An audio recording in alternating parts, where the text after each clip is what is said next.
many Nigerians have been mourning Herbert Wigwe, his wife, and their son, and who died in a helicopter crash in the U.S. And according to the PA, from what he said at the night of tribute, they came into the U.S., into Palm Springs, and when they arrived, the idea was to go from Palm Springs to their final destination.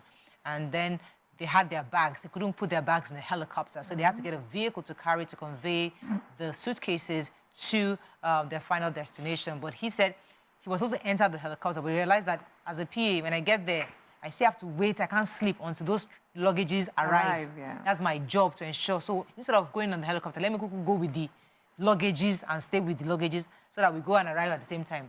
And that's what happened. And that's how he did not enter the helicopter.